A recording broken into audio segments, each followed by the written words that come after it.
This here is the fifth wheel V40 scooter. They have a couple of different products that they make, like the V30, but this is going to be the V40, so it's the top of the line model currently. I do have previous experience with different Segway scooters, so I definitely want to check this one out when they requested a review of it. So I want to give you guys some specs here on what you're getting, how I've experienced the scooter, and what you're pretty much going to expect from something like this. So let's get in right with the specs. As you can see, it looks like other electric scooters, but of course each scooter here is going to have different features than the other one. I want to start off with the tires since they're very important. Here you're going to have 10-inch tires and they're maintenance free and you don't have to worry about flats. So that's something other companies have also had on their scooters, and I'm glad that Fifth Wheel actually has these maintenance-free tires, and I've had no issues with it. Just make sure that you top them off air pressure so that you can go ahead and have the best ride possible. So here you're going to have two brakes. You're going to have a disc brake in the back, and then you're going to have an ABS brake in the front.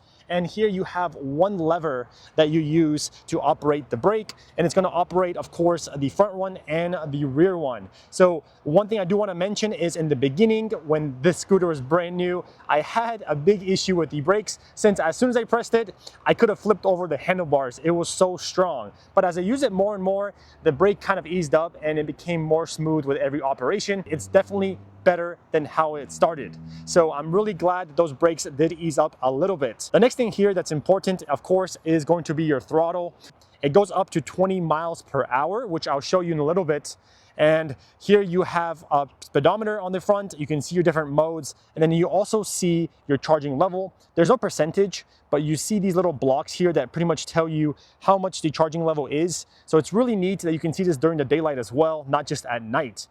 Speaking about daylight and nighttime, one press of this button here and you activate the front headlights. So you can see it here. You have this LED light that shines through on the front, and then you also have this ambient lighting here. So this ambient lighting is here all day long. Doesn't matter if your headlight is on or off. I do wish the headlight was a little bit brighter at night and that you can go ahead and move it up or down like some other scooters. But of course, this one being a budget scooter, it's pretty good for what it does. Just keep in mind that you're pretty much limited to the output that it can provide. The back does have a pretty bright taillight here, so everyone's gonna be able to see you at nighttime if you're riding this. So with the front headlight and the rear taillight here, you should have no problems with being seen. You also have these nice turn indicators here, which I've seen on Segway products as well. You can operate them right here, left or right, for your turn signals. And then if you hold down here, you pretty much can activate both of them so they act like flashers. So that's really neat as well. If you ever need to provide the most light through your indicators, you can do that. You can turn them off by just triple tapping one side of the indicators and they go ahead and turn off all the way. There's a nice little bell here on the front that for me personally, I've used it a few times when I have people in front of me. Let's say if I have to use the sidewalk, then in that case, I would ring that bell and people do hear me.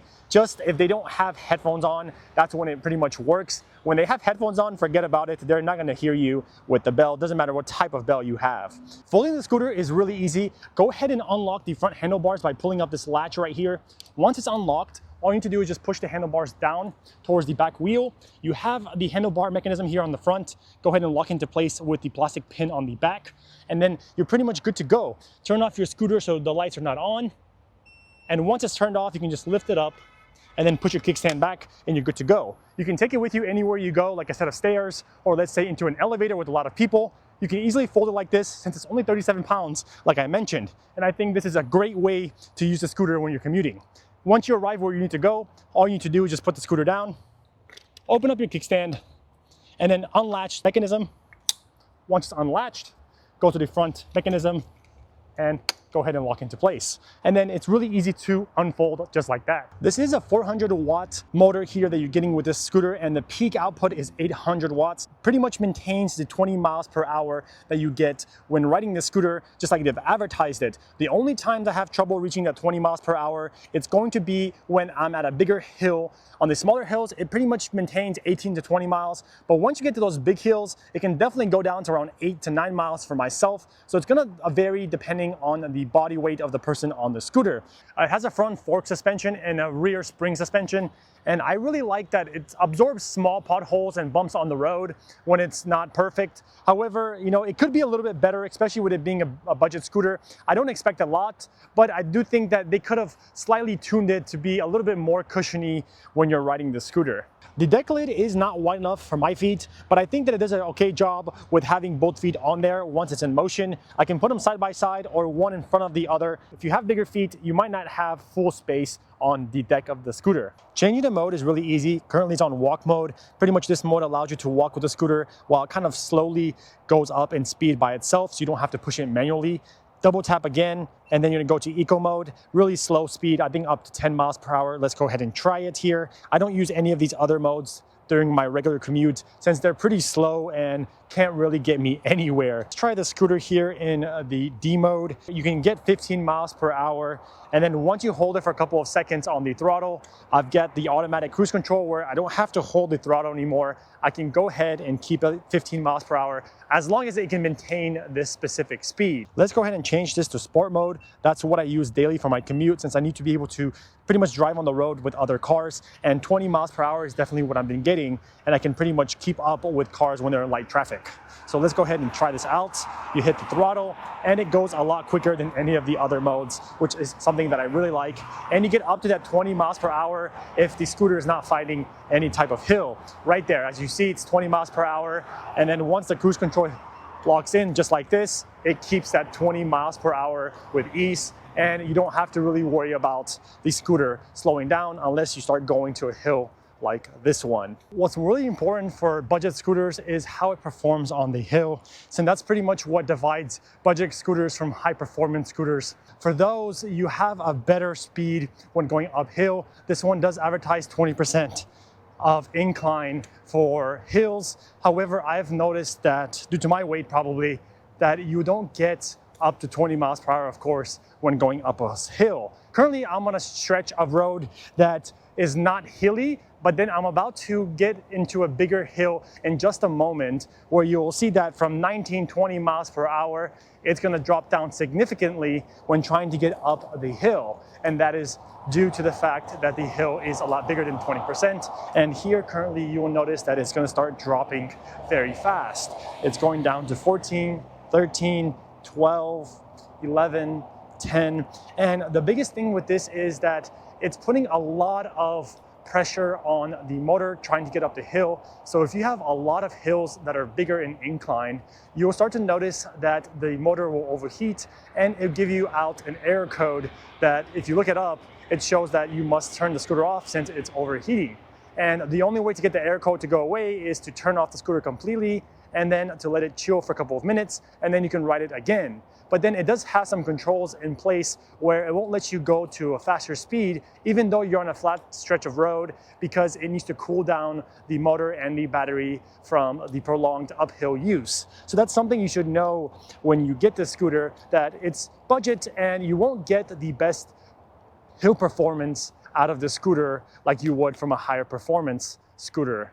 Going downhill or any straight pieces of road, you'll have a blast with the scooter since it's so fun to drive and you have pretty good stability with the handlebars and keeping your balance. So I think that this scooter does perform well when you have regular conditions for the scooter, and you shouldn't expect a lot from any budget scooters in general, not just this one.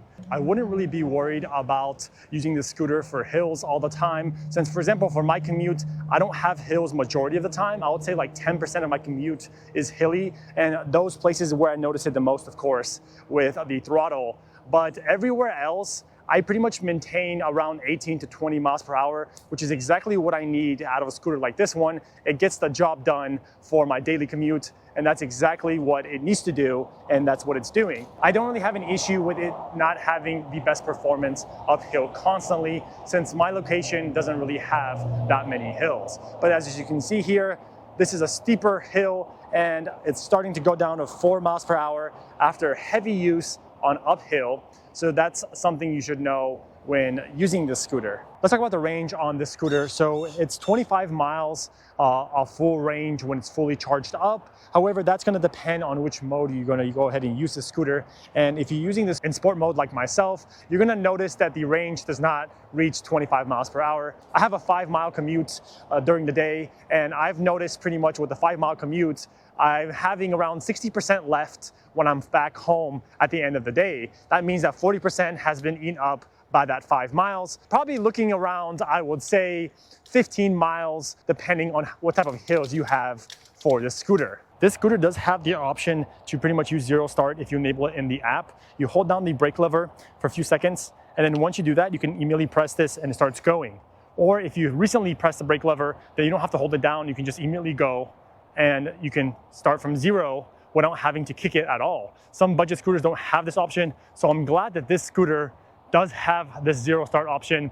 And personally, this is why I rank it in the mid-level between budget and high performance scooters, because that zero start option is a game changer when you have it. Brakes are really important on scooters like these, and you want to make sure you can stop when you need to stop. So let's go up to 10 miles per hour and see how this scooter will stop. Now it's at 10. So it stops pretty good. There's a small distance that you need to kind of skid until it fully stops, but you can really depend on the brakes here and not have to worry about the fact that you might not stop at all. Let's try this scooter out when you go off the pavement, and you pretty much feel most of the bumps here, but you don't have to worry about it not pushing through some branches here in the way. But I just want to show you on the grass on the sides, it still is powerful enough where it can go faster. It's just not really a smooth ride here. So it does a pretty good job off-road, and you shouldn't have that much issues if you have some pieces where you have to pass someone on the side. But I think that for the small places that you need to use it for, that'll be perfectly fine. Just don't use this all the time off-road, because it's not high enough and it's not meant to be doing off-road all the time. I think the price point of the scooter is perfect for the performance that you get out of the scooter, and it fits right in place with other budget scooters. It's a little bit higher than other Amazon cheaper scooters. Those are like up in the 200 price range, while this one goes up to the 300 and above. But I think that you're getting a lot more performance than those basic scooters for the money, and that's something that you will definitely use and you'll enjoy when getting the scooter, is that it performs really well for what it says it does. The scooter does have a really cool option to lock it. As you can see here, it shows that it's locked, and this can be done in the app itself. And what it does is basically it puts an alarm anytime someone wants to move this thing when it's software locked, and it locks up the wheels so you can only move it frontward and backward. Like, it doesn't allow you to go anywhere else with it. It doesn't stop you from picking it up and putting it in the trunk of a car. So that's why you should definitely get a U-lock and lock it up with the frame towards another piece of metal somewhere, like a bike rack. But it's cool that you also have this option here to lock up the scooter with software. So this is the review of the fifth wheel V40 Pro. I really hope you enjoyed this video. I tried my best. I've never done a video before on a scooter, mostly been consumer electronics and accessories, but this is considered a tech item that I really do enjoy using for my commutes. So I want to go ahead and try out this scooter here from Fifth Wheel. So if you're interested in checking out the V40 Pro, then please check out the links that I'll post them below for their website or Amazon if you want to get one for yourself. If you liked the video, give me a thumbs up, subscribe to the channel if you haven't already, and I'll catch you guys in the next one. Zanev Tech is out.